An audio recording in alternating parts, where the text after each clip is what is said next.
Minha sogra tá indo pela primeira vez pra Disney, né? Super empolgada.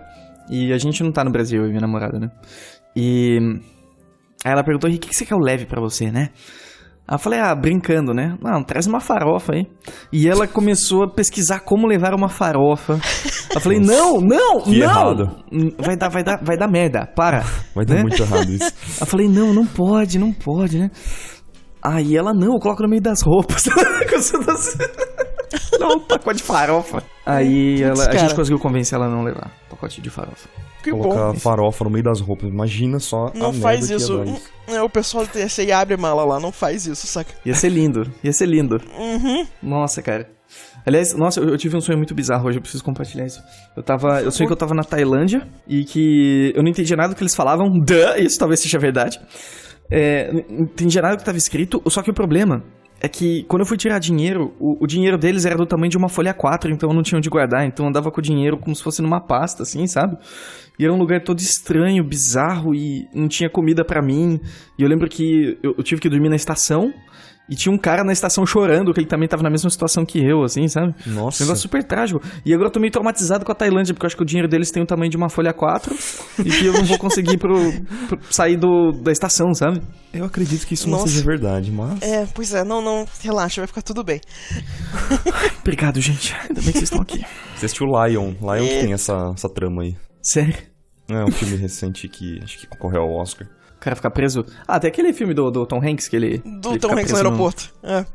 Muito bom esse filme, cara. Eu adoro esse filme. Achei muito engraçado. Sula. Obrigado por acordar cedo num sábado pra gravar com a gente, viu? Não, tá de boa. É um bom horário. É um bom horário. Pra poucas pessoas são um bom horário, viu? Olha, eu tive uma semana intensa. Quase não foi um bom horário, mas tá tudo certo. Tá? Tudo ajeitou no final. Muito trabalho? Cara, graças a Deus, né? Então. Mas sim, não pode reclamar de muito trabalho, mas, meu Deus, cansa, né? Mas eu sinto que é um cansaço bom, assim, né? Pelo menos quando a gente tá fazendo algo que a gente gosta, é aquele trabalhoso que a gente termina e fala... que gostoso. Com certeza. Que vale a pena depois, né? Você tá construindo alguma coisa, pelo menos faz sentido pra você. O problema é você fazer algo que não faz sentido nenhum, né? Eu li uma frase muito interessante uma vez, que diz que... Acho que a maior tortura que pode existir é você dar um trabalho que não tem utilidade nenhuma pra alguém e forçar ela a fazer aquele trabalho. Com certeza. Tanto que o mito de Sísifos é isso, né? O Sísifos, ele foi condenado a subir uma pedra até o topo da montanha só pra ver ela cair, descer e ter que buscá-la de novo e subir com ela e fazer isso pro resto da eternidade. Porque é um trabalho sem utilidade nenhuma. A mitologia grega é uma coisa linda, né? Eles adoram. Eles têm umas histórias muito massas. Tem, e eles são extremamente drásticos. Eu lembro de uma outra história, eu tinha um livro de mitologia, eu li uma história, eu falei, cara, todo mundo aqui é punido de uma maneira homérica porque, sei lá, pisou numa flor, sabe? Tem uma história que a moça, ela tava no jardim e ela viu uma flor muito bonita, uma rosa, ela tirou a flor. Só que era uma deusa disfarçada de flor, então a flor começou a sangrar e ela foi amaldiçoada por isso. Vai se fuder, como que eu vou saber que é uma porra de uma deusa? Uma plaquinha, sei lá, olá, sou uma deusa. O que eu aprendi de mitologia grega, né? Não se mexe muito, não faça movimentos bruscos, senão você vai acertar um deus. Exatamente.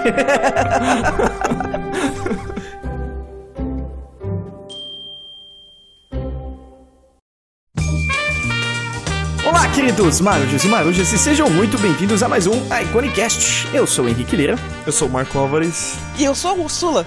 Oi, Úrsula. Tudo bem com vocês? Tudo bem, tudo ótimo. Eu estava comentando, né, que você estava muito ocupado essa semana, porque tá com um volume de trabalho muito grande, né? Você imagina um futuro colorido onde você vai conseguir pegar menos trabalho e vai conseguir... de repente até desenvolver coisas em paralelo ao seu trabalho. Porque assim, tem semanas que a gente, né, tem até meses, né, que a gente tem aquele momento bem difícil, mas depois uma aliviada é importante, né? Você sonha com esse dia? Cara, sonho de consumo, eu consegui botar um ajudante no estúdio aqui, entendeu? Pra ajudar o load, sabe, de tarefas do dia a dia. Carrega minha tablet! Exatamente. Imagina a Ursula desenhando e alguém segurando os cabos da Cintiq dela, assim. Olha, é quase isso, cara. Segura os gatos enquanto tô tentando desenhar, sim. Não deixa subir no meu colo, hein? Exato. Ai, que demais. Mas sim, seria o ideal conseguir planejar melhor pra sobrar tempo pros projetos pessoais, né? na minha experiência aqui, você só melhora mesmo o jeito que você realmente desenvolve a sua arte é fazendo projeto pessoal, né? Porque os clientes te contratam para um resultado bem específico. Se você sair muito dessa curva, você não consegue aprovar o trabalho, né? Então, eu queria ter de volta o tempo de fazer a experimentação. Puxar a coisa adiante, porque não tá dando pra fazer isso com o trabalho hoje em dia. Mas, assim, eu esperava que fosse mais um problema de organização, mas parece que vida de freelancer sempre vem em ondas, né? Então você tem um período que você tem um pouco menos, e aí de repente acontece tudo e você é engolido, e aí repete, Sim. né? É tipo Natal em loja de criança, né? Em loja de brinquedo. Tem mês que... Muito respeito pelas pessoas que trabalham no comércio, porque, meu Deus. Cara, uma coisa que eu não entendo, por exemplo, às vezes eu entro, a gente, sei lá, tá andando na rua e tem vários restaurantes aqui, né? Eu tô na Sev. Tem vários restaurantes aqui na rua, legal. Só que estão todos vazios. Como que eles conseguem continuar abertos? Eu sempre me pergunto isso. E eu vejo vários outros comércios também, eu vejo todos as moscas, sabe? E estão ali abertos há muito tempo. Eu falo, cara, de onde vem gente? Será que... Eu tenho vontade de passar 24 horas olhando pra uma dessas lojas e ver o que acontece nela, sabe? Pra contar na mão Sim. mesmo quantas pessoas aparecem. Deve ser um negócio muito louco. Eu tive gente eu tenho gente na família que tem comércio, e eles falam que tem uns meses que pagam por outros, sabe? Então, o fluxo ele é um pouco mais difícil de medir do que a gente tá acostumado a pensar. Faz todo sentido. Gerenciar comércio é uma daquelas artes, assim, que eu tenho certeza que eu não conseguiria fazer, sabe?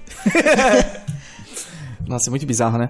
Eu tenho uma grande ironia da minha vida, que eu sou vegetariano há quase 11 anos agora, e o meu sogro, ele é açougueiro, né? Ele tem um açougue desde que, sei lá, 40 anos, não sei.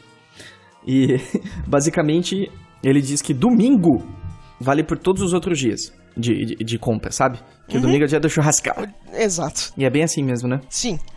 Eu fiz amizade, falando em açougue, quando eu morava em Porto Alegre, eu fiz amizade com um açougueiro lá. Que ele era bem do ladinho de casa, sabe? Meu marido gosta bastante de preparar carne, então eu tinha que aproveitar a oportunidade. E quando a gente descia pegar carne no açougue no domingo, eu vi o pessoal chegando e saindo com 20, 30 quilos de carne de uma vez só. Ô, louco. E aí você sabe, redefinindo expectativas de vida, assim, saca? Caramba, cara. Foi coisa que eu só vi no sul, cara. Então era experiências que te marcam e você nem tem certeza de porquê, sabe? Cara, viva o sul.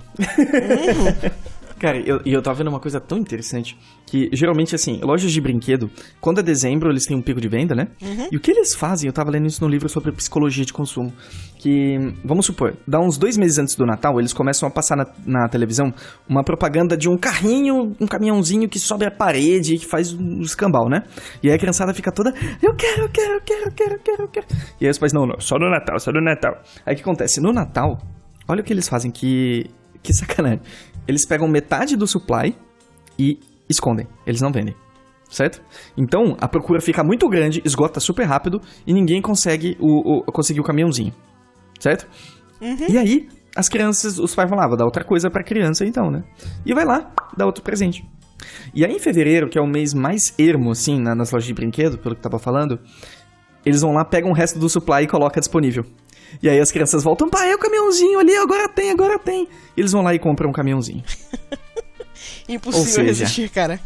Eles basicamente dobram a venda, eles fazem um pico de venda por causa do brinquedo que eles estão fazendo propaganda em fevereiro, porque eles não vendem no Natal pra obrigar o pai a comprar um outro brinquedo que não o que ele, né, queria.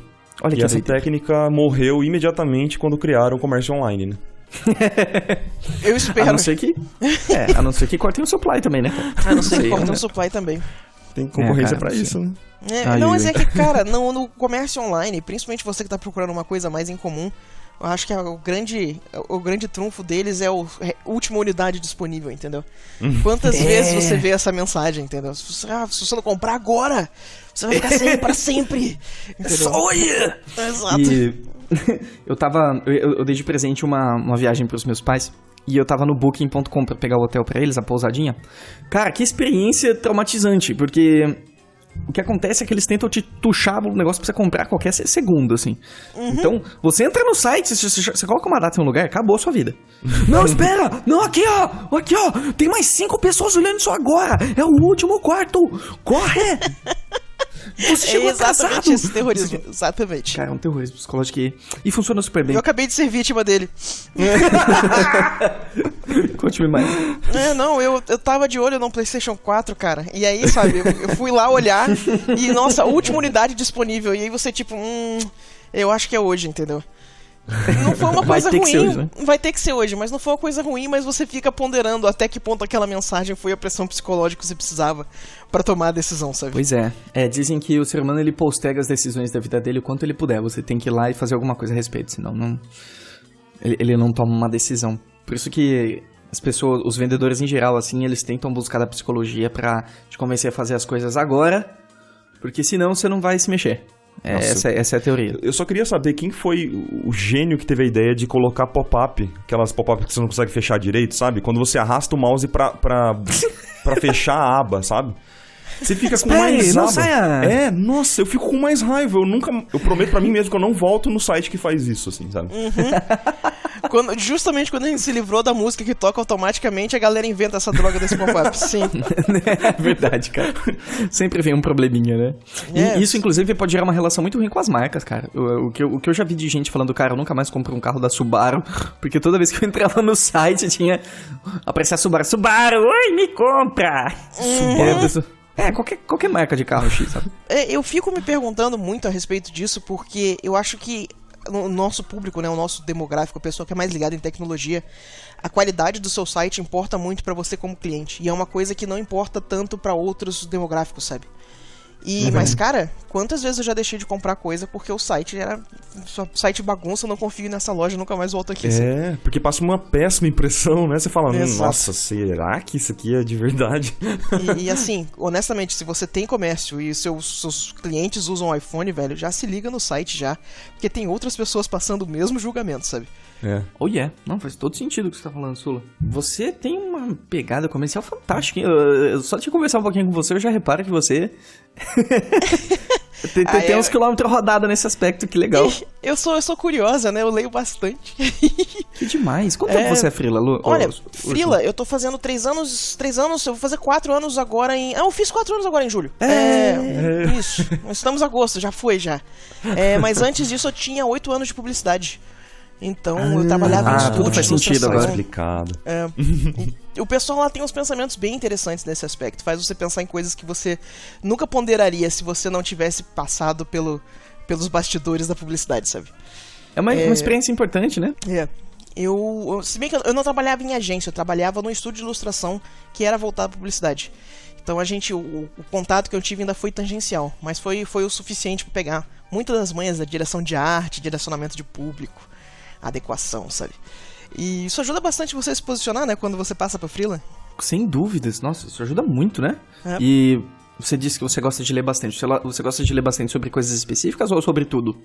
Tudo, sabe? Leitura compulsiva, você lê de tudo, desde filosofia até rótulo do desodorante, tudo. Tá na sua mão, tá pra ler, entendeu?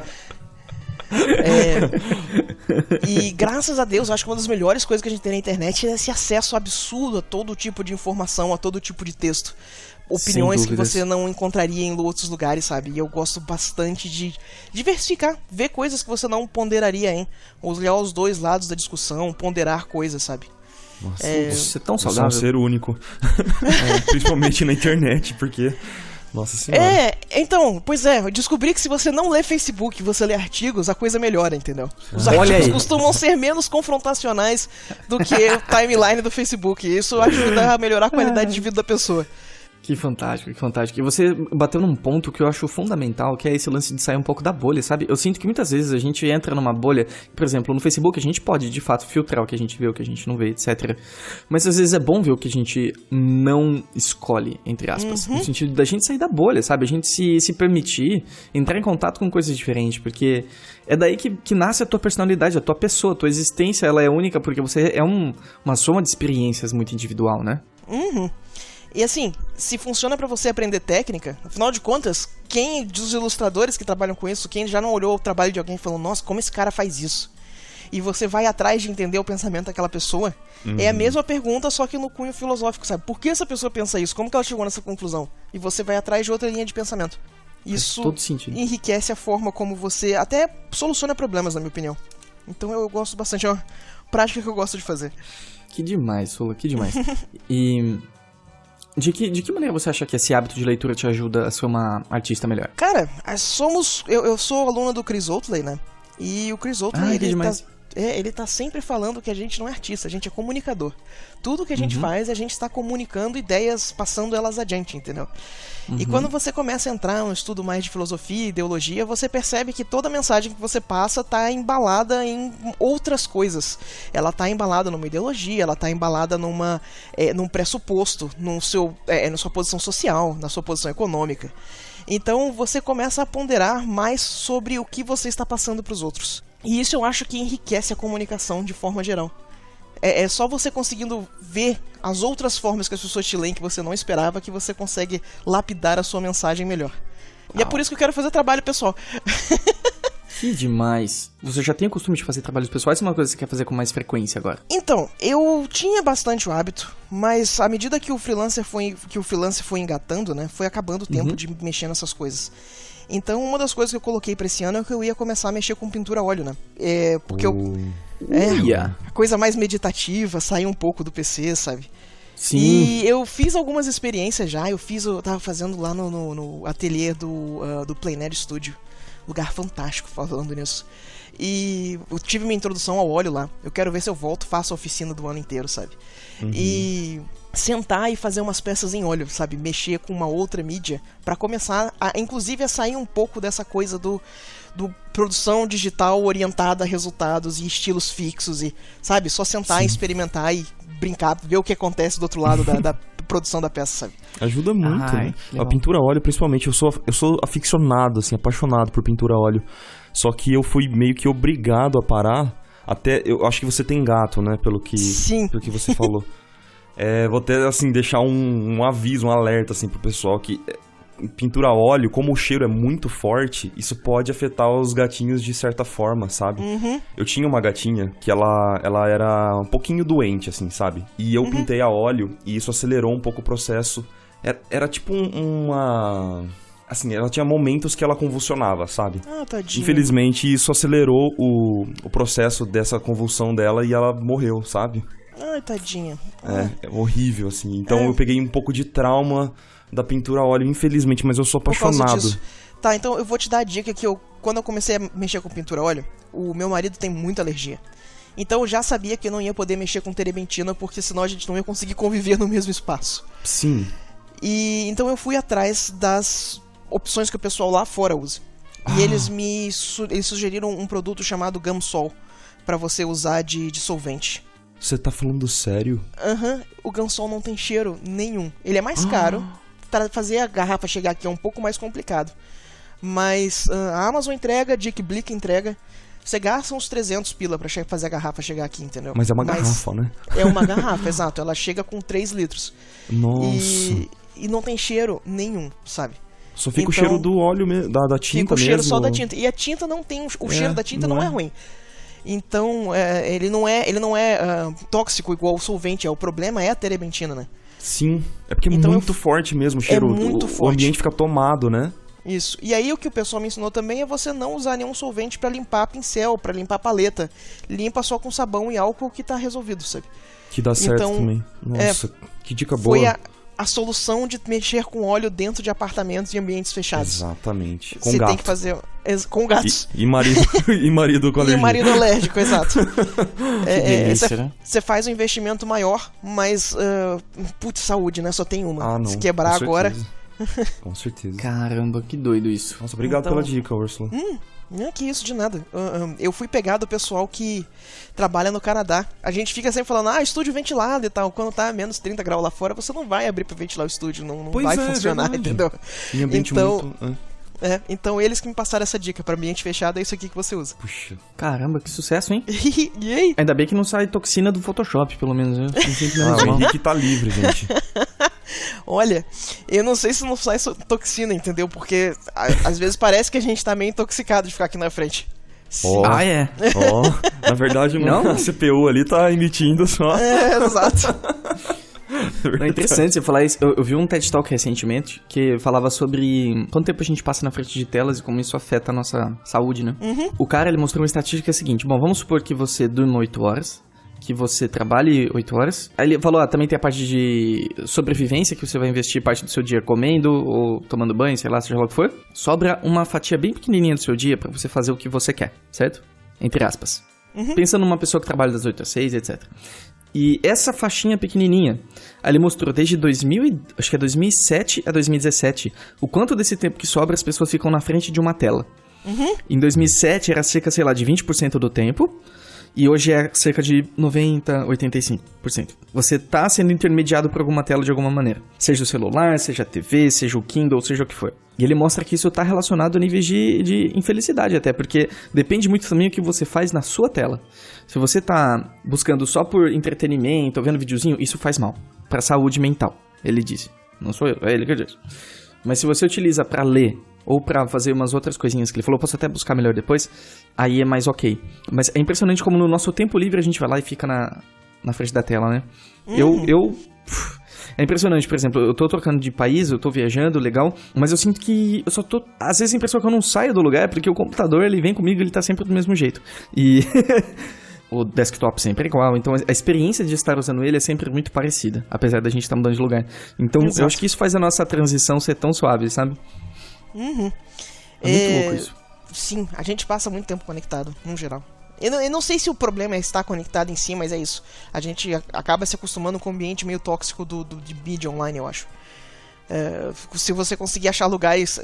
A minha experiência foi... Eu encontrei lugares mais seguros, sabe? Lugares mais fechados, onde você pode conversar mais tranquilo, sem precisar se super expor em mídia social. E super expor não só você compartilhar a sua parte, mas você consumir o dia ruim dos outros também, sabe? Se isso faz sentido. Você faz. Então, faz muito sentido. Pois é, tem sido uma experiência menos ruim ficar online, desde que eu comecei a fazer isso, sabe? Que doido, hein? Só pra entender um pouquinho mais, como você diz, assim... Grupos fechados, né? Eu tenho a minha mentoria online. Então, a gente fez uns servidores lá, sabe? Conhece o Discord, aquele programa sim, claro. Pois é, faz um servidor fechado de Discord, que lá o pessoal se conhece, o pessoal já foi filtrado de certa forma. Então você consegue conversar com o pessoal, você consegue trocar ideia mais de boa, consegue pegar feedback, você sabe exatamente quem tá pegando aquela imagem, sabe o que você tá tentando fazer com aquela imagem, sabe? Então a coisa fica... você ainda tem toda a sensação de estar conectado, sem necessariamente ter alguém reclamando de novo de política, saca? Então tem funcionado. Eu tenho curtido bastante a experiência. E a gente tava falando, inclusive, com o Fábio Abu sobre isso, né, recentemente. E ele disse, cara, que ele é um cara totalmente desconectado hoje, entre aspas, né? Ele não utiliza mais rede social nenhuma, no máximo o Instagram, às vezes o Twitter. E é um movimento que eu sinto que eu estou fazendo também. E tá fazendo um bem danado, porque quando a gente fica super exposto à vida dos outros, a gente esquece da nossa própria, às vezes, né? Eu acho que a gente já não tem um tempo livre muito grande, né?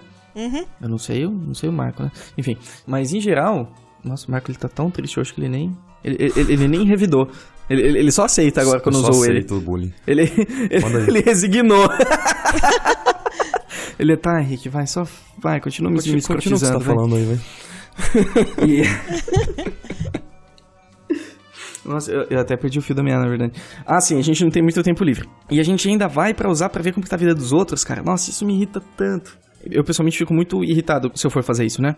Um hábito, por exemplo, que eu já vi muita gente tendo acordou, abre, sei lá, Instagram Stories, ou vai ver Snapchat, vai ver não sei o quê. E a primeira coisa que você faz no seu dia é saber como que tá a vida dos outros, né? Você não sabe nem como tá a sua, você vai saber como que tá a dos outros. Um hábito na minha lista que eu preciso perder é verificar o e-mail antes de sair da cama, entendeu? Você já sai Olha confuso. Tipo, meu Deus, teve revisão, saca? Ei, Jesus, não aprovou. Levanta que tem que trabalhar. Eu preciso parar com isso. A gente já vai se programando pra se frustrar de alguma maneira, né? Exatamente. Putz, a gente tinha que fazer exatamente o contrário, sabe? Nos grupos de arte que eu participo, o pessoal sempre fala da frustração de entrar nas galerias, sabe? ArtStation da vida, entrar no Instagram, e o pessoal sair deprimido do outro lado. Gente, esse lugar é pra inspirar vocês estão saindo deprimidos, alguma coisa tá quebrada, sabe? Vamos voltar, vamos reavaliar, porque na verdade isso aqui é onde a gente pode chegar, e não o que a gente não consegue fazer. É um frame diferente de pensar, sabe? Com certeza. É só um mindset, né? É um mindset. E, honestamente, se tá te sobrecarregando, sabe? Consome menos, não vai fazer mal pra ninguém. As imagens vão estar lá quando você voltar a verificar o ArtStation depois, sabe? Cara, faz todo sentido isso que você tá dizendo. E eu sinto que esse problema, em geral, é uma epidemia não só no ramo artístico. No ramo artístico é mais fácil porque é um trabalho visual, o comparativo é muito simples, né? É muito fácil, muito rápido. Ó, ele faz um braço melhor que o meu, olha que simples. Mas aí você pega alguém, não sei, um médico, você pega alguma coisa, também existe isso. Nossa, o cara fez uma cirurgia de sucesso, em 3 horas ele arrancou um tumor. Puta, demora 6. Sim. E eu acho que em todos os lugares tem, né? E isso que você falou, por exemplo, de se afastar e tá tudo bem, eu acho muito importante. É uma mentalidade muito boa, aliás. E essa, inclusive, de você utilizar como admiração, né? Sim, alguém tinha comentado com isso que antigamente você consumia muito menos grandes profissionais da sua própria área. A gente, antes da internet, você tinha a mídia impressa e o pouquinho que passava na TV. E era isso. E nunca tinha todas as 1.500 pessoas que você segue no ArtStation, entendeu? Que nunca vão aparecer em nenhum produto que você consome, mas você admira a arte pra caramba. E de repente a balança inverteu, sabe? E aí você descobriu que a competição pra área é muito maior, sabe? E a gente não pode deixar perder de vista que, cara, as pessoas conseguiam trabalhar antes, elas vão conseguir trabalhar hoje, entendeu? O trabalho não sumiu. Você não tá competindo diretamente com todos eles, você tá competindo com uma pequena porção, e essa deixa a coisa mais gerenciável, internamente falando, sabe? Você não é você contra um time, é você contra alguns outros. Calma, tá tudo bem. E quanto tempo você demorou pra chegar a essa conclusão? Olha, foi um pouquinho antes de eu virar freelancer. Ah, que bom. Porque eu acho que eu não teria dado o pulo de pedir demissão se eu não tivesse essa tranquilidade, sabe? Então, é isso que eu ia comentar, porque você ser um freelancer, porque a cobrança aumenta muito quando você é um freelancer, ainda mais você passar por todo esse tipo de cocô mental no processo, putz, aí só fica mais difícil ainda. Exato, só não dá. Perfeito, exatamente isso, cara. Você já passou por isso, Marquito? Não, cara, eu sempre tive um mindset muito parecido com esse da Úrsula, sabe? De você olhar outros artistas como inspiração ao invés de necessariamente algo que vai te prejudicar. Sei lá. Eu sempre penso algo... Exatamente isso que a Úrsula falou, sabe? Os artistas que eu acompanho são, sei lá, uma cenourinha na minha frente, assim, sabe? De olha onde você pode chegar com a sua arte, sabe? Olha que legal que é a arte. Continue estudando porque é muito bacana, sabe? Sei lá. Cara, é mais nesse sentido. Me lembra até um pouquinho o podcast do Sandro Cleuso, né? Que ele comenta que ele trabalhava num estúdio e a galera parou de ensinar ele, assim... Os animadores se juntaram uma época e falaram, vamos parar de instruir o Sandro, que ele tá ficando muito bom, vai roubar o nosso trabalho. Eu acho que tem espaço pra todo mundo, cara. Né? Sim, olha isso, cara, hoje em dia, a quantidade de gente que eu tô vendo fazendo dinheiro com um projeto pessoal, Patreon, sabe? Webcomic, não tem espaço, a gente cria, sabe? Não tem espaço, a gente cria, é boa. Pô, cara, assim... Eu já tive essa discussão algumas vezes, eu acho estranho, porque quando eu comecei a estudar, você separa a temática da técnica, né? E, cara, a técnica vai ser sempre só técnica, é a forma que você faz a mancha no lugar certo. E tem algumas maneiras de você chegar lá, mas se alguém conseguiu fazer, cara, se você cavar fundo o suficiente, você vai conseguir reproduzir. Pode não ficar exatamente no mesmo nível, vai precisar de mais prática depois que você entender a técnica. Mas, sabe... Tira um pouco desse véu de mística em volta do talento inalcançável, sabe? Tipo, se eu não vou conseguir passar a mensagem tão bem, pelo menos a técnica a gente consegue. E aí com a técnica você ganha uma ferramenta nova pra ir se divertir. E às vezes você vai chegar num lugar completamente novo, que tem um público que você absolutamente não esperava. Então só isso vale a pena. E já me falaram que, mas pensar que você vai conseguir reproduzir qualquer técnica é meio arrogante, sabe? Eu falei, cara, por que é só técnica? Acho que o único impedimento pra técnica, às vezes, quando você tá lidando com óleo, por exemplo, pode ser um pouco da ferramenta, sabe? Ter acesso às tintas específicas aqui no Brasil é um pouco mais complicado. Mas você tá no digital, galera, todo mundo tá usando Photoshop. Todo mundo tem acesso à mesma coisa, sabe? Vai cutucar até o negócio funcionar. Se alguém fez, vocês conseguem reproduzir também, sabe? Isso. E é aquela coisa de perspectiva também, né? Porque quando você comentou ali que a galera entra no ArtStation e fica triste... Ela tá pensando assim, nossa, essa pessoa é melhor do que eu, ela é muito boa. Não é essa perspectiva, não, assim, pra mim, né? Pra mim, é mais ou menos assim, nossa, olha onde eu preciso caminhar, sabe? Falta muito pra que... muita bagagem pra mim, não é ele que tá errado de estar muito bom, sou eu que tá errado de estar ruim, assim, sabe? Exatamente, onde é que minha técnica tá se perdendo que eu não tô chegando lá, né? E isso não é exatamente pra desestimular, mas é algo que você tem que parar e analisar o que você tem que fazer pra melhorar, né? Realmente voltar nos estudos e sempre tá tentando melhorar, né? E buscando isso. E, se você não sabe pra onde ir, estuda fundamento. Porque os fundamentos são os mesmos pra todos. Os né? fundamentos são o mesmo pra todo mundo, exatamente. Então, se você não sabe, ai meu Deus, eu não sei nem por onde fundamentos. Pronto. Começa pelo fundamento. Exatamente. E, ó, galera, quanto mais rápido vocês começarem a estudar perspectiva, melhor fica. Só estuda. Exatamente. É que nem eu falei, o conhecimento é o mesmo, os fundamentos são os mesmos pra todos. Então, só vai depender do quão cedo você começar a estudar eles, né? Exatamente. Obrigado. Era isso. eu vou até fazer uma pequena publicidade aqui. Que eu, o Mike Azevedo, o César Rosolini e o Rafa Zanquetin, a gente fez um mini doc, assim, só pra responder pequenas dúvidas de quem tá querendo começar. E ali eu falo todos os fundamentos, né? A gente listou os fundamentos, se vocês tiverem... E muitas dicas de livros também, se vocês quiserem saber por onde começar, se vocês estão super perdidos. Eu vou deixar no post desse podcast aqui o link pra esse FAQ, tá? Se você tá muito perdido aí, entra lá e descobre quais são os fundamentos se você não sabe. Muito bom, inclusive, recomendo.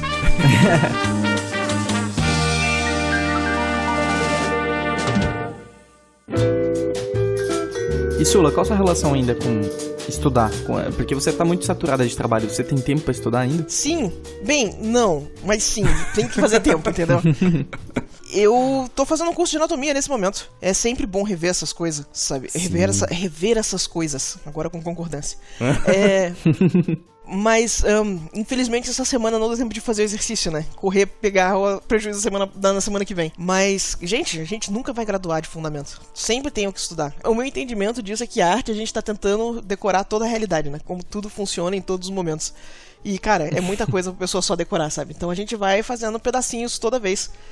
E vai melhorando e refinando isso ao longo do tempo. Faz todo sentido mesmo. Mas você não encara, às vezes, o seu trabalho como uma forma de estudo? Sim, sempre.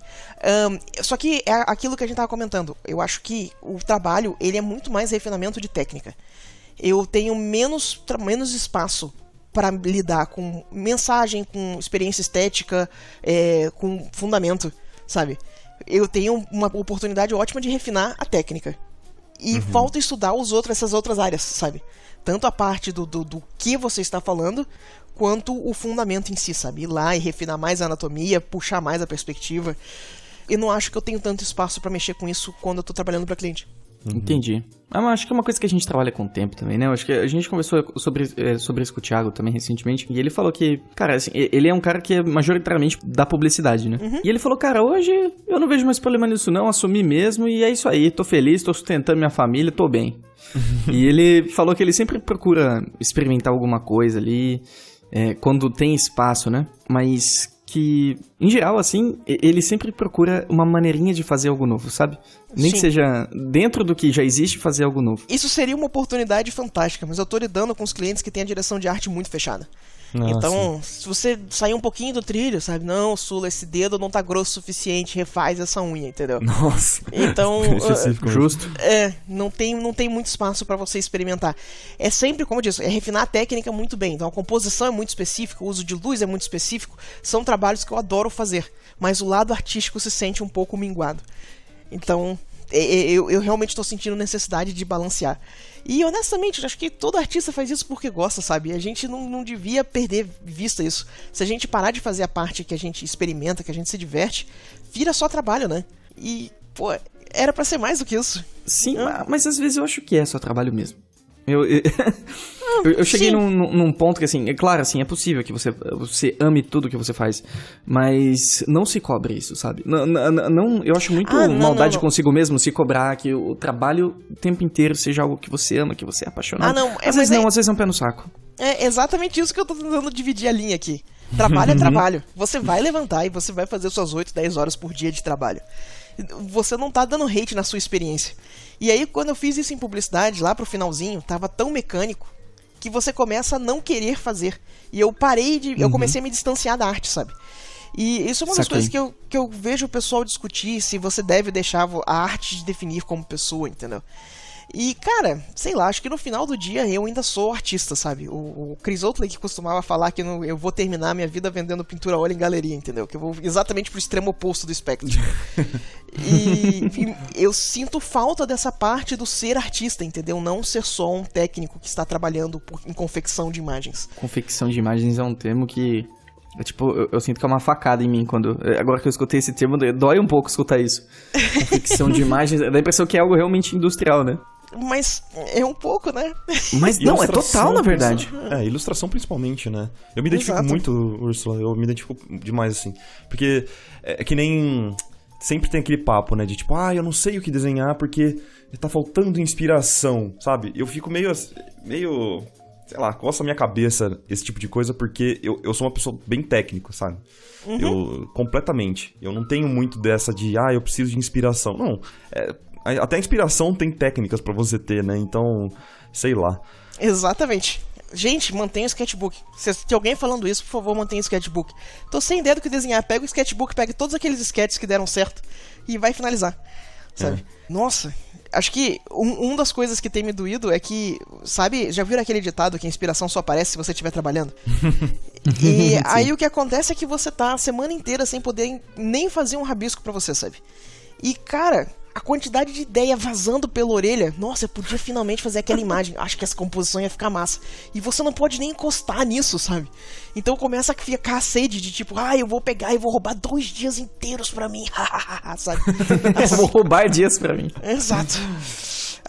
Então esse é o plano, assim que eu tiver oportunidade, sabe?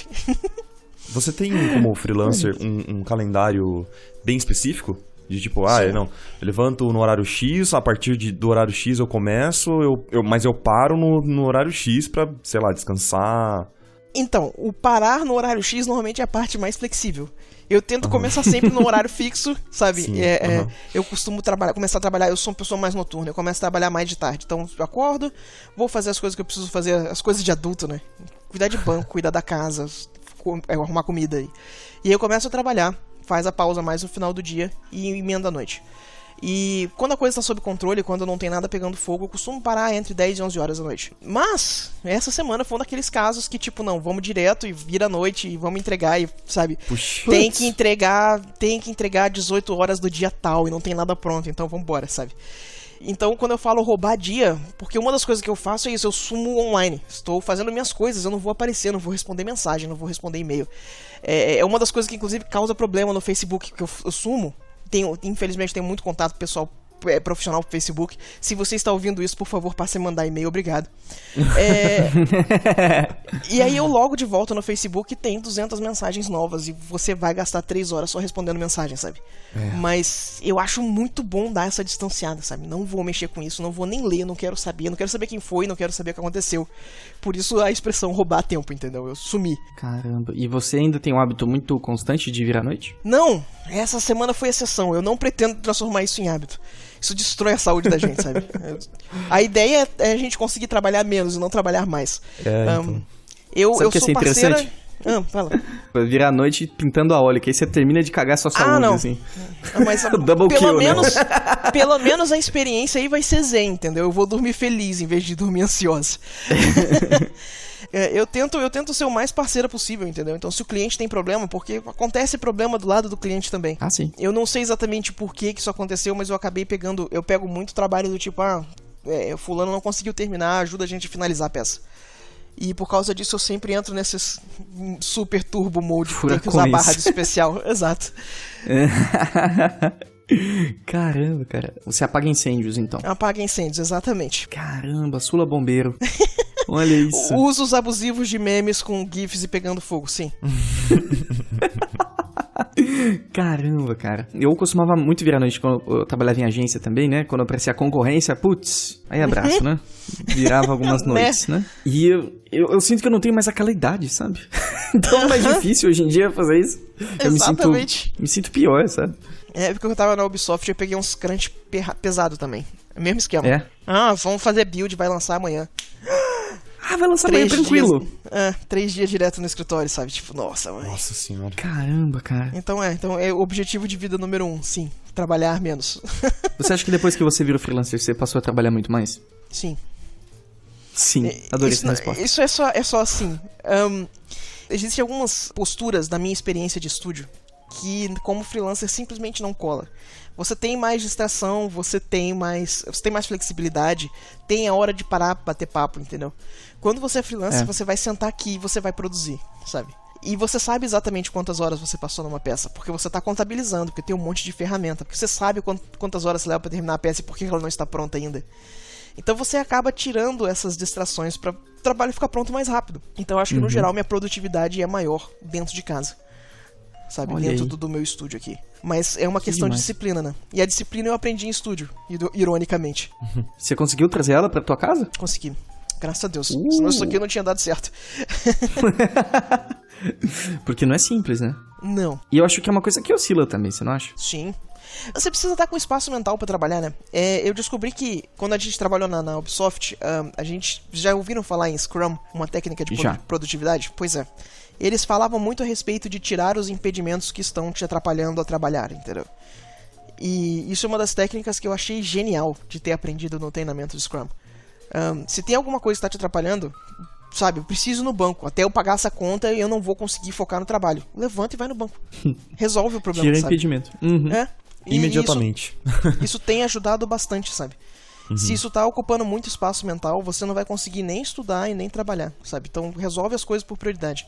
Muito louco. E às vezes você tem dificuldade de entender qual é a prioridade? Ah, claro. Aí a gente pede ajuda aos universitários, né? Vai consultar o marido, vai consultar os outros artistas, exato. Sim. Pedir ajuda também é muito importante, sabe? Quando você é freelancer, você fica com essa sensação de que você é a empresa de uma pessoa, sabe? E, gente, gerenciar um negócio desse dá um trabalho. Oh yeah. Então, precisou, pede ajuda, sabe? Você não tá sozinho, você tem colegas, você tem pessoas próximas. Tem coisas que você tirar o peso das suas costas, você vai conseguir resolver tudo de forma muito melhor. Pedir ajuda não é vergonha. Coisas que eu tento me convencer de.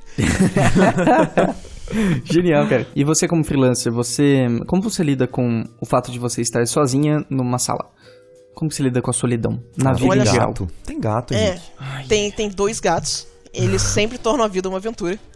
Tem gatos em tantos lugares ao mesmo tempo que eu me questiono se só são 2 mesmo, entendeu? Não, mas uma das coisas que eu tenho usado, que eu tava comentando o lance das comunidades fechadas, né, é usar chat de voz. Eu descobri que se eu parar pra ver online, você perde muito tempo escolhendo música. Sabe aquele dia que, eu vou botar uma música pra trabalhar, aí a música não é essa. Nem essa, nem a próxima. E quando você viu, você gastou Nossa, 2 horas escolhendo. O artista lançou um álbum novo, aí você vai... Já perdeu, né? Perdeu o Exato. foco já. Então, sabe, 2 horas pra escolher a música. Eu descobri que eu, pelo menos, tenho funcionado melhor com chat de voz. Tem um grupinho de gente que tá trabalhando ou estudando, a gente entra no chat de voz e aí você se distrai muito menos porque tem gente te fazendo companhia. É um pouquinho muito da bom. sensação de estar em estúdio, só que dentro de casa. Mesmo que não esteja Que legal. falando nada, né? Eu gosto muito também, eu funciono dessa forma. O lance de escolher música, inclusive, tem o lance dos bots no Discord, que o pessoal vai botando as músicas pra tocar. E tem esse playlist crowdsourced, que é a melhor coisa.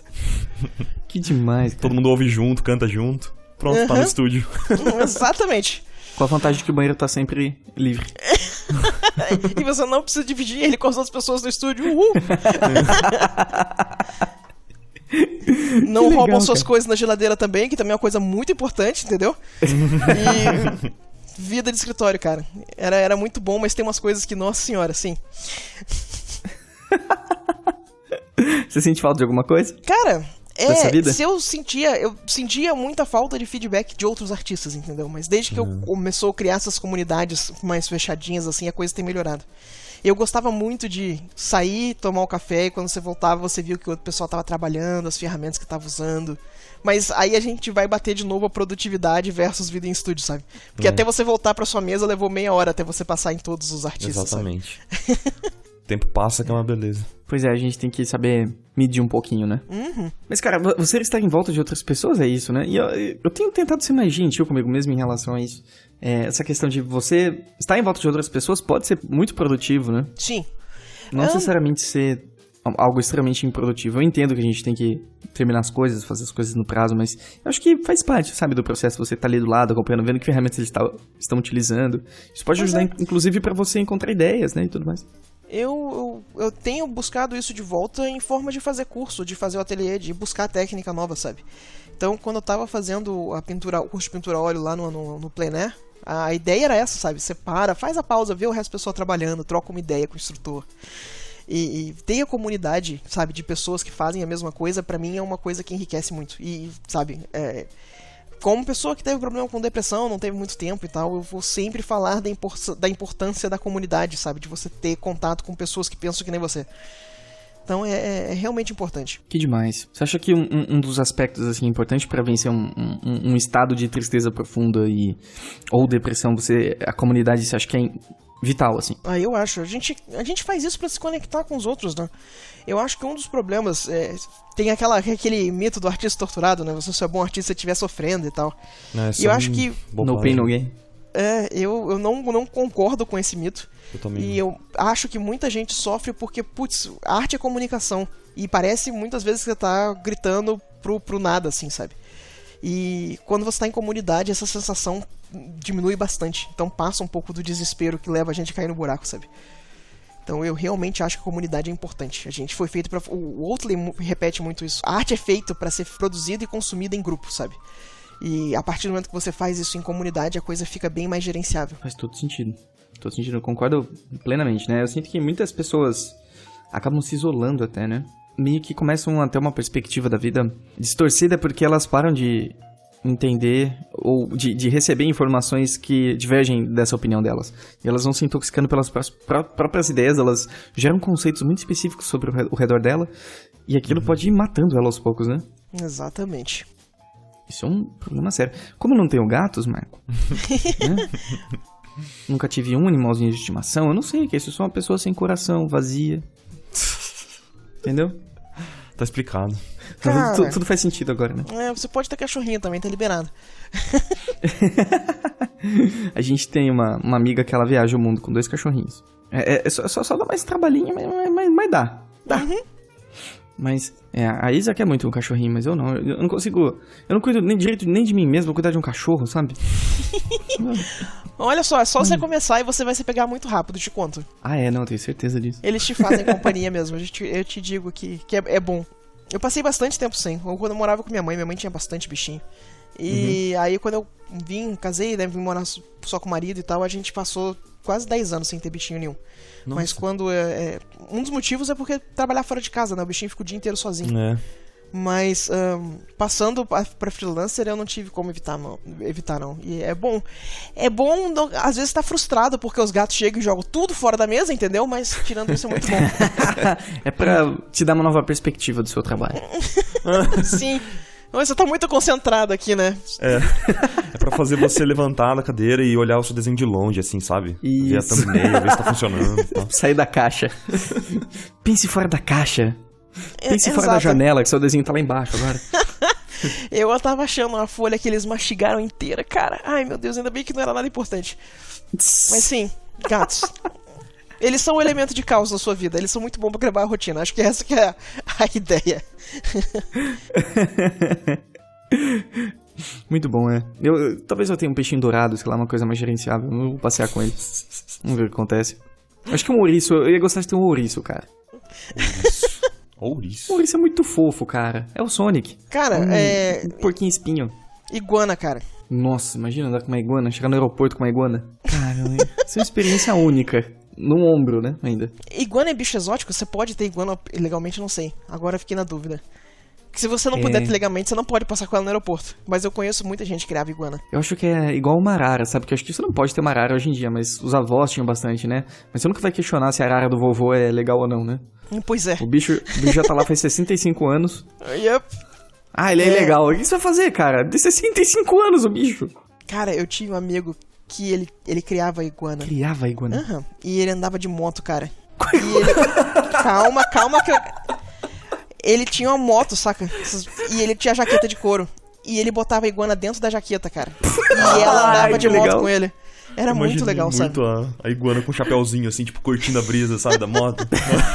Ela bota a cabecinha, ela botava a cabeça assim em cima do zíper da jaqueta, sabe? E ela ficava com o corpo dentro da jaqueta. Era a coisa mais fofa do mundo.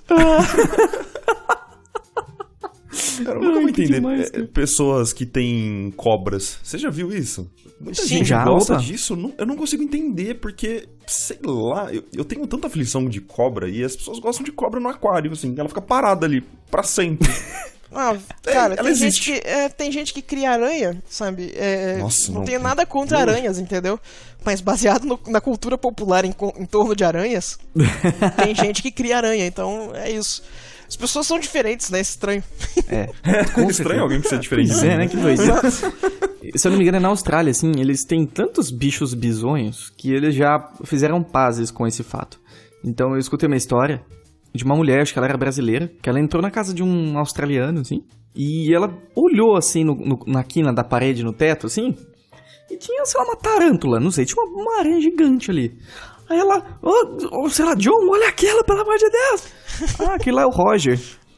Ele chegou aqui e eu deixei ele lá, e ele meio que virou parte da casa. Não! Não é assim! Eu tenho uma amiga australiana, e ela tava me contando sobre alguns desses detalhes da Austrália que as pessoas não esperam. E um deles é que eles têm um serviço público dedicado a tirar cobra de dentro de casa. Que tem cobras específicas que você, como civil, não pode interagir com elas porque elas são muito venenosas.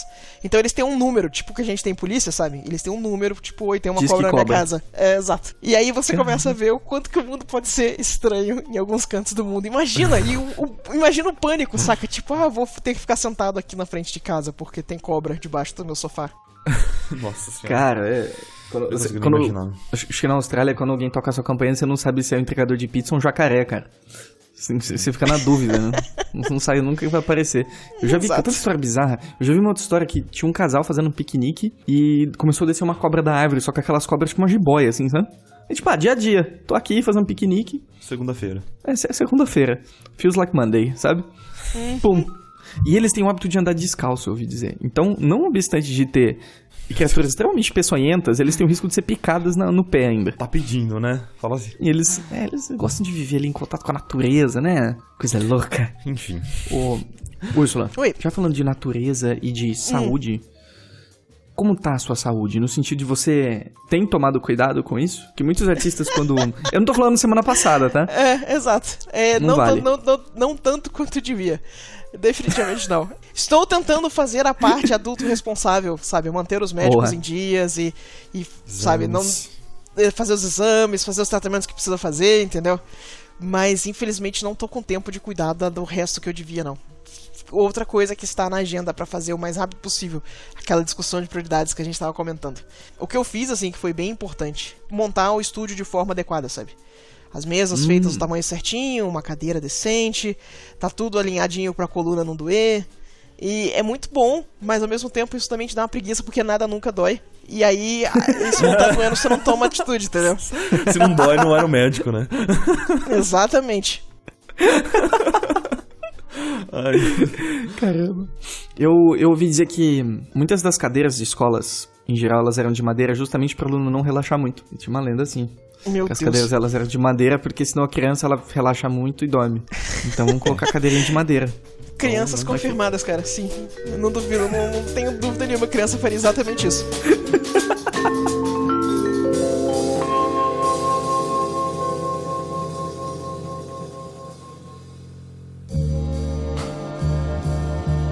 Sula, eu tenho acho que um assunto legal pra gente debater aqui, pra gente conversar. Manda.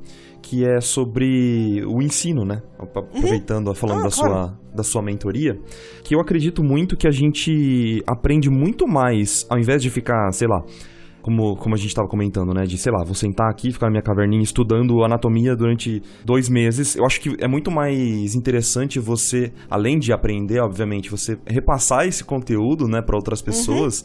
Eu creio que a gente aprende muito mais fazendo isso do que só ficar recluso na minha, assim, estudando, sem expressar aquele conhecimento, né? Porque eu acredito que tem certa diferença entre você só ler um conteúdo do que você ler esse conteúdo e tentar explicar esse conteúdo pra alguém, sabe? Explicar o seu processo. Qual é a sua opinião em relação a isso, assim? Você aprendeu muito quando começou a fazer a mentoria, esse tipo de coisa? Cara, assim, com essa afirmação que você estava comentando agora, sim, você tem que organizar o seu pensamento a ponto de você explicar pra alguém o que você tá fazendo. Eu acho que é uma das melhores formas de consolidar qualquer coisa que você quer fazer. Você externalizar o processo pra um terceiro, entendeu? Então sim, a mentoria, na verdade, quando eu tava morando em Porto Alegre, eu tava dando aula mesmo. E quando eu passei pra mentoria, eu mudei um pouco a forma como isso estava acontecendo. Porque hoje em dia, né, é muito difícil um conhecimento que seja, principalmente nossa área, que seja, entre aspas, secreto. Toda técnica, toda informação que você precisa tá disponível de graça em algum livro, em algum YouTube, em algum tutorial de algum canto, algum Gumroad, sabe? E é muito difícil você oferecer, competir com isso, porque tem gente muito melhor que você em áreas específicas fazendo vídeo, fazendo esse material específico pra você, sabe? Então, eu tava dando aula, a aula tinha o conteúdo programático direitinho. E foi muito bom estruturar essa aula, porque eu tive que fazer todo o material de apoio, escolher referência, escolher como é que você ia explicar cada um desses tópicos. Mas acho que a evolução natural foi passar para a mentoria, onde a mentoria ela não tem conteúdo programático, né? Você dá feedback no que o aluno precisa. E aí vira uma forma como eu aprendi a trabalhar, que foi você tenta fazer uma peça, não dá certo, você faz os estudos, resolve o problema e trabalha nisso até a peça acontecer e passa para a próxima. E eu achei essa forma de aprender uma forma que te dá, fixa muito mais o conteúdo, né? Se você tem uso imediato para aquele conhecimento que você está tentando absorver, é muito mais fácil de você se lembrar disso depois. Afinal de contas, você já utilizou aquele conhecimento, nunca ficou abstrato, sabe? Concordo. Porque, às vezes, a gente faz um estudo só por ser um estudo. Principalmente quando a pessoa está começando a desenhar e não sabe muito bem como estudar, né? A pessoa faz o estudo pelo estudo. Eu vou fazer um estudo de uma foto. Aí faz o estudo, foto, de um frame de um filme. Legal, ficou parecido, né? Parabéns, né? E eu faço o quê? O que com esse conhecimento, que você faz né? com isso? Exato. Exatamente. Então, você criar estudos próprios para peças específicas, né? E aplicar esses estudos que você tem feito, sem necessariamente... Por exemplo, você faz o estudo de uma foto e depois você aplica a mesma iluminação em um desenho seu, sabe? Tudo que você aprendeu, ele vai ser direcionado, ele vai ser completamente focado, né? Em algo palpável, né? Exatamente. E a oportunidade da mentoria também é o lance da ter a comunidade, ter as outras pessoas que estão estudando coisa parecida com a sua, e principalmente responder as perguntas quando elas surgem, sabe? Às vezes você bate tanto a cabeça com uma coisa que para uma pessoa que é um pouco mais experiente é uma coisa simples de resolver, sabe? Exatamente. Tipo, você errou um ângulo aqui, sabe? Conserta isso aqui, ajeita esse tonal, sabe? Então, dá esse viés. Então a mentoria funciona desde que você esteja produzindo. Então é um ambiente muito de incentivar as pessoas a produzir para as dúvidas acontecerem. Com certeza. Mas sim, eu já inclusive recomendei isso dentro da mentoria mesmo. Se você tá com dificuldade de entender um conceito, tenta explicar ele. E à medida que você vai tentando explicar, você vai ver os furos na sua própria lógica, sabe? Exatamente. Eu fiz o workshop do Mike, assim, de como estudar, exatamente esse assunto, né? E ele fala exatamente isso, meu. Uma das melhores formas de você estudar faz isso que a gente falou, né? Por exemplo, faz o estudo, aplica o estudo e tenta passar o conhecimento para outra pessoa. Explica, né? Verbaliza. A hora que você coloca esse raciocínio em xeque, né? Você explica pra outra pessoa, aí você vai começar a até se confundir e falar, será que era isso mesmo? Sei lá, você volta no conhecimento e revisa, aí sim você consolida, né? Tem uma linha fina aí, no entanto, porque às vezes tem uns conceitos que são um pouco mais complicados de explicar. E eu já vi artista ficar com ansiedade por não conseguir explicar exatamente por que estava fazendo aquilo. Então, se você não tem intenção de dar aula, não precisa ficar neurado em tudo fazer sentido. Mas tenha certeza que faz sentido pra você, entendeu? Tenta construir a sua lógica. Acho que tanto técnica quanto fundamento, né? Ele é construção de raciocínio. Como sair do ponto A e chegar no ponto B. O que pode sair errado, o que pode tirar do caminho, sabe? Então, a preocupação é essa. O raciocínio tem que estar claro pra pessoa que está tentando executar aquela trajetória. Inclusive, quando a gente está fazendo estudo, é uma das coisas muito importantes de se focar. E isso é uma das coisas que eu sei que o Mike também fala. Você não está copiando a peça. Você está tentando entender por que o artista tomou aquela decisão.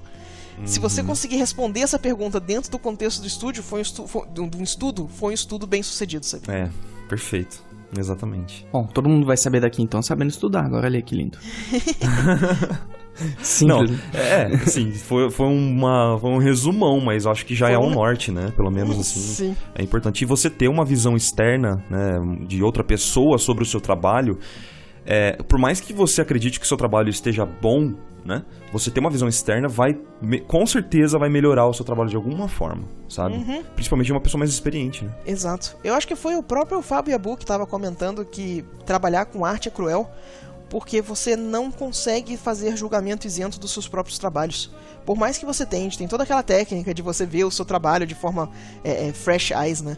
Inverte, abre no browser, levanta e olha de longe. Tem 1 milhão de técnicas. A peça ainda é sua. Você conhece ela de forma íntima que ninguém mais vai conhecer, sabe? Então só ter uma pessoa que não passou por essa intimidade toda é o suficiente às vezes pra ver a coisa mais óbvia que você simplesmente não consegue ver na peça. Então sim, e aí a gente volta ao assunto de que a arte é pra ser feita em comunidade, sabe? Não é isolado. Tanto pra ser apreciada quanto pra ser criada, né? Legal. Eu acho que isso faz todo sentido mesmo.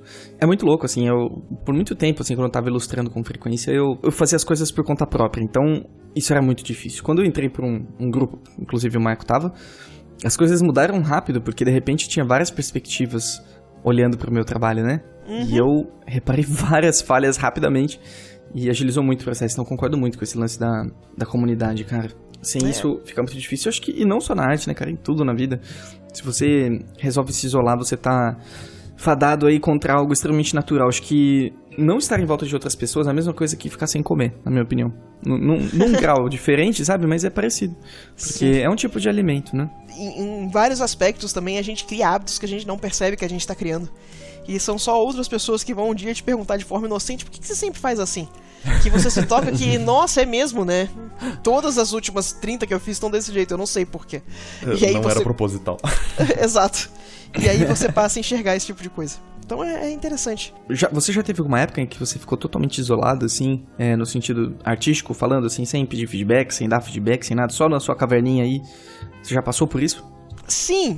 Quando eu tava no iníciozão de estudar mesmo, que tem um momento em que você olha o estudo, você vê o que tá errado, você sabe o que consertar. E nesse momento é meio chato você pedir feedback, porque você sabe que a pessoa vai te falar que, ó, tá torto. Faz de novo. Então, eu acho que é fundamental mesmo começar a pedir feedback quando você não sabe que, tipo, não sei porque isso aqui tá estranho, eu não sei porquê. E a opinião da terceira pessoa vai ficar importante no momento do não sei porquê, entendeu? Entendi. Mas eu nem sempre acho que a nossa perspectiva ela tá pronta pra entender o que tá estranho. Às vezes a gente acha que tá ótimo e esse é o perigo, né? Quando a gente acha que tá ótimo. E aí também é um outro momento. Bem, aí isso é quase que um princípio de prática, né? De princípio artístico. Se você achou que tá muito bom, você com certeza não tá enxergando alguma coisa, também pede ajuda pros universitários. Entendeu? Perfeito, cara. Se você acha que tá muito bom, tem alguma coisa errada. Com a sua percepção, exato. pelo menos. Alguma coisa quebrou aí, saca, dá um double check, porque não manda pro cliente ainda não. Eu acho engraçado que você sempre fala que as coisas estão quebradas.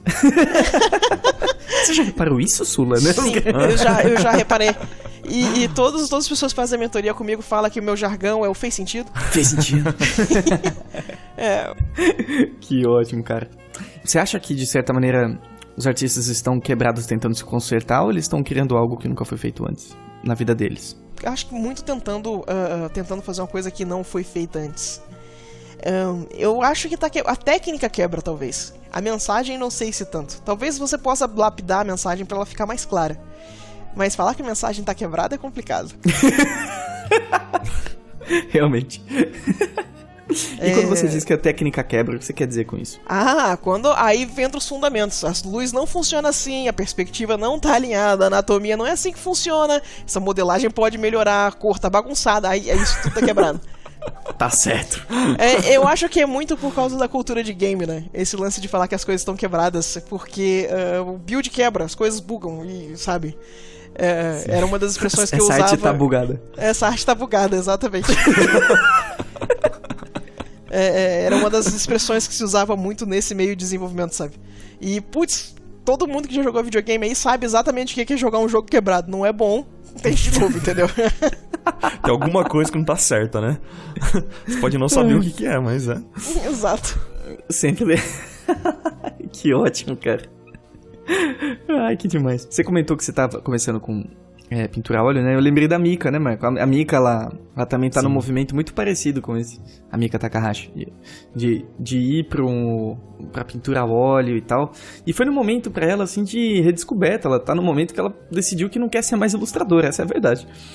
E ela falou, quero experimentar outras coisas muito loucas. E você se vê experimentando outras coisas, não só pra sair do mesmo, mas de repente descobrir novas paixões? Sim, eu tenho dado umas puladas de cerca aí com outras áreas. Traidora! Eu tenho mexido mais e mais com quadrinhos, tem sido uma experiência surpreendente. Eu faço colorização, sabe? Mas eu tô começando a experimentar fazer a própria quadrinização e ver o que acontece. Mas não sei se eu vou exatamente pra essa área. A outra área que eu quero experimentar é o fine art mesmo, sabe? A arte mais conceitual. E aí, vamos ver o que acontece com isso aí também. Mas vai ter orc? Vai ter soldado? Ou... Ah, cara, depende, né? Depende. Olha só, uma das coisas que eu vou acabar fazendo só porque a gente pode é fazer, imagina, anime pintado a óleo, entendeu? Eu acho que sim, anime pinceladão, assim, vamos ver o que acontece. Interessante. Ia ficar doido, cara. Pois é, então eu acho que dá pra fazer umas experiências, assim, enquanto você vai aprender a técnica, dá pra você dar umas piradas na mensagem, porque não tem muita obrigação em funcionar, né? Não tem muita obrigação em ficar uma imagem super polida no final, então vamos ver o que acontece. Tem umas coisas pra experimentar aí. Não, sem dúvida. E quando você diz fine arts, você se vê testando coisas mais contemporâneas, de repente? Eu não acho que eu vou passar muito do 2D, sabe? Eu não acho que eu vou sair muito da tela em si. Mas tem algumas experiências estéticas que eu acho bem... Talvez. Eu tenho algumas experiências estéticas aí que eu adoraria dar uma experimentada. É engraçado porque toda a minha construção de técnica e toda a minha trajetória até aqui foi muito fincada em realidade, em coerência, sabe? Fazer as coisas mais tridimensionais. E eu meio que quero dar uma quebrada nisso, quero começar a explorar o aspecto mais bidimensional da coisa. Mas... tem que sentar e fazer experiência antes de falar qualquer coisa que vai acontecer mesmo, porque eu não tenho muita certeza de pra onde isso vai. Que demais, cara. Que demais. Eu lembro, durante a faculdade, eu fiz faculdade de artes visuais, então eu tava em volta de pessoas de fine arts, assim. Cada pessoa tinha um trabalho diferente do outro. Assim, a maioria hoje é advogado, administrador, não sei. Mas enfim, acontece, né? E, inclusive, na época que eu tava fazendo uma experimentação com luz negra. E como é legal fazer algo diferente, cara. Como é legal você sair um pouco da caixinha. Eu achei que foi a única época que eu realmente tava engajado com alguma coisa física. Que não fosse no computador, sabe? Esse tipo de experiência é muito bom e ajuda a gente a ter aquele lance da perspectiva refrescada que a gente tava comentando antes, né? Exato. Eu recomendo pra todo mundo que, independente se você for um artista 2D, seja lá o que for, vai fazer uma escultura, vai correr, sei lá, adota um gato, não sei. Faça aquilo. Então um dos grandes problemas, assim, de fazer só coisa digital pra mim é essa falta de algo físico mesmo, sabe? Porque, como eu já comentei aqui algumas vezes, eu vim do tradicional, né? Então eu sempre senti falta dessa coisa de mexer com a tinta, apesar de eu amar o digital, né? Sim. Até por isso que eu tinha comprado, Henrique, as clays, né? Pra fazer alguma coisa e tal, aí, né? Aí eu volto. Sabe como é, né? compra tudo, monta todo o aparato e nunca mais faz. E nunca mais faz, sim. Então, disciplina, sabe? Aquelas coisas assim, tem um monte de marker aqui, tem que usar porque vai secar, entendeu? Então senta e usa. Mas se secar, dá pra comprar de novo, né? Não, mas aí você gastou dinheiro. Você tem que cuidar com os dinheiros aí, entendeu? Você sabe que é engraçado? Eu não tinha treinamento tradicional absolutamente nenhum. Eu fui criada no interior. Eu sou do Rio e eu fui criada numa cidade chamada Macaé. E literalmente o único material de arte que tinha disponível lá era lápis 6B. Até a massa de limpa-tipos eu tinha que ir no Rio pra... Nossa senhora! Pra comprar, entendeu? E depois de muito chorar pra moça da papelaria, ela trouxe umas massas de limpa-tipos pra eu poder comprar em Macaé, entendeu? Porque o lápis 6B, por acaso, ela tava vendendo errado ali. Ela comprou sem querer, né? Exato. Uns 2 anos atrás eu comprei a caixa, nunca vendeu. Você quer? Esse nível. Foi sem querer, né? Deixaram. Ela levou o lote. Então, cara, eu não tinha treinamento tradicional absolutamente nenhum. Pra mim, pegar e começar a fazer a coisa à mão já mudou o meu flow no digital também, sabe? Muda a forma como você entende a construção da imagem em si. E eu achei que foi uma mudança bem positiva, assim, sabe?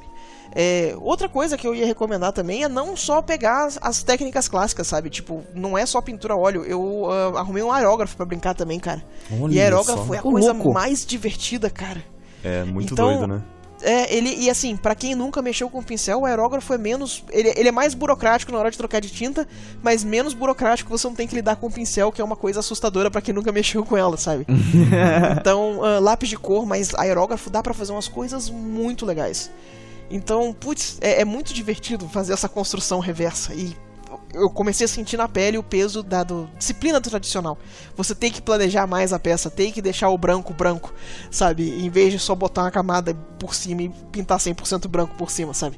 E, cara, faz muita diferença. Então, como artista que foi criado no puramente digital, eu recomendo todo mundo pelo menos dar uma brincada, sabe? Até 3D, né? Mexer com 3D, mesmo que seja digital, eu acho que dá uma ampliada na nossa cabeça, principalmente pra quem faz algo mais realista, assim, você criar algo 3D a partir de uma bolinha tradicional ou digital, faz muita diferença mesmo. Ela amplia a sua percepção, parece, né? Do que é sólido, sei lá. Um macete que eu não escuto as pessoas contarem, não escuto comentarem o suficiente, né? Que, na verdade, a esculpir é o melhor jeito de estudar anatomia. Muita gente não comenta sobre isso, mas se você fosse nas faculdades clássicas, todo mundo que está estudando anatomia para ilustração tinha que esculpir o corpo humano inteiro uma vez, sabe? E aí você se pergunta, por que não estão falando isso, já que hoje em dia tem ZBrush, tem outras ferramentas de 3D aí pra você experimentar? Faz todo sentido, cara. Acho que você sentir na sua mão é diferente, né? Também. E você construir mesmo aquilo, né? Até você pegar, sei lá, você construir uma cabeça a partir de um crânio, né? Você tem o crânio, aí você começa a moldar os músculos, você começa a ter realmente aquela percepção de que tudo faz sentido, né? Tudo ali vai fazer um pouco de sentido. Bacana. Boa dica, gostei. Eu nunca tinha parado pra pensar, é verdade, porque você começa a ver com outros olhos, né? É o último teste de lógica, sabe? Se você tá achando que sua anatomia funciona, ela tem que funcionar tridimensional. Então constrói esse trem aí e vê o que acontece, entendeu? Justíssimo. Escutou, Marco Antônio? Agora você vai pegar aquela clay que tá seca. Não, tem gaveta. Tem o digital, tá ótimo. Tem o digital, cara. Eu fiz isso no digital. A única coisa que eu brinco de esculpir aqui é minha marcha limpa-tipos, entendeu? É verdade. Não sei, até pra fotografia, sabe? Eu gostava muito de tirar foto. Me ajudou muito a pensar em composição, né? Dá pra gente ir embora, né? Nas diversas coisas. Acho que até cozinhar, se você for pensar. Sim!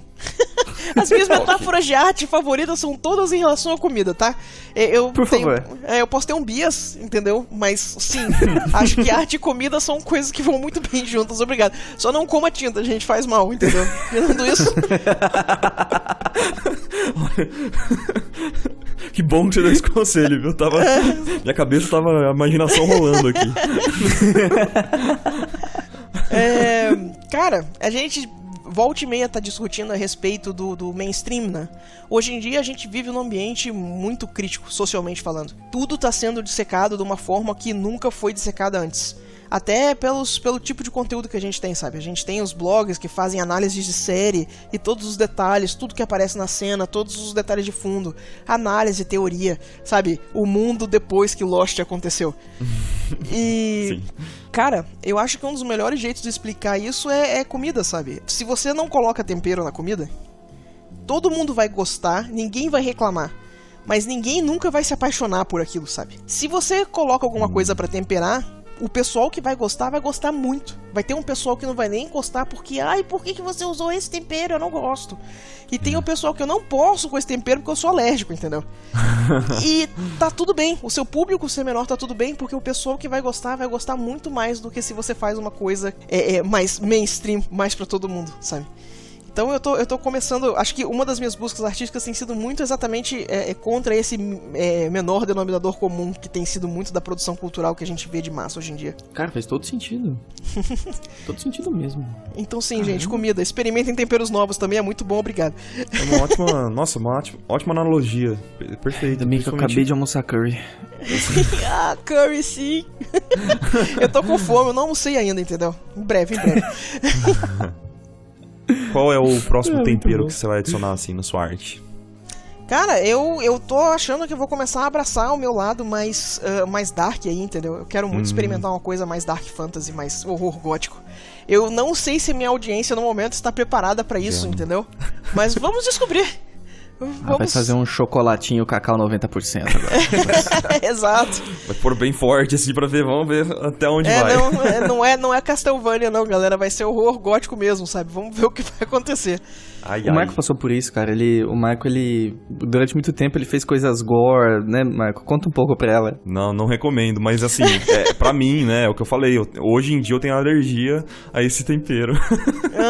Mas, às vezes pra você funciona, né, mas eu particularmente não gostei da experiência, assim, achei muito salgado. Ah, cara, eu não sei, talvez eu esteja lidando com coisas fofinhas há muito tempo, entendeu? Mas é bom, coisas fofinhas trazem um sorriso, assim, sabe? Coisas góticas pra mim já não tava fazendo bem, já tava, sabe, dando aquela indigestão. Sim, eu só vou usar metáfora culinária agora.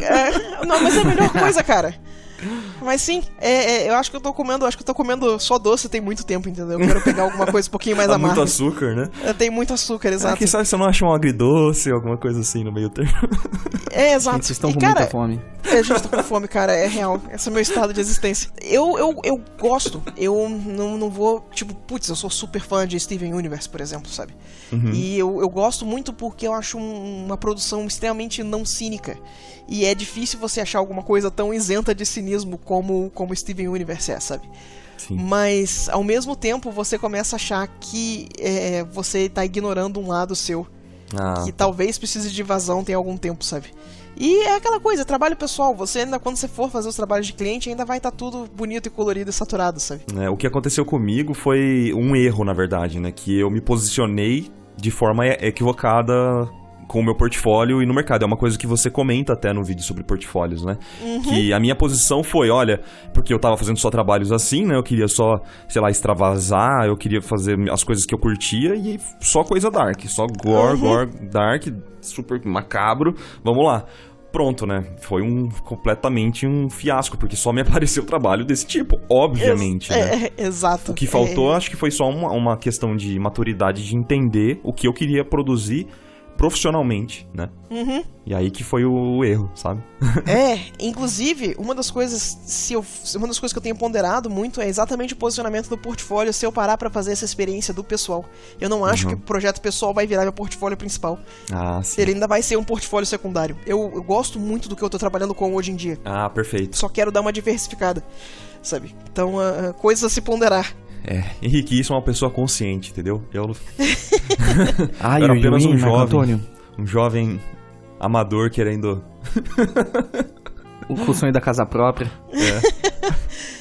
Tentar cozinhar, ficou salgado demais aí, deu nisso. Olha aí. Essa metáfora realmente funciona, cara. Eu tô funciona gostando demais. disso.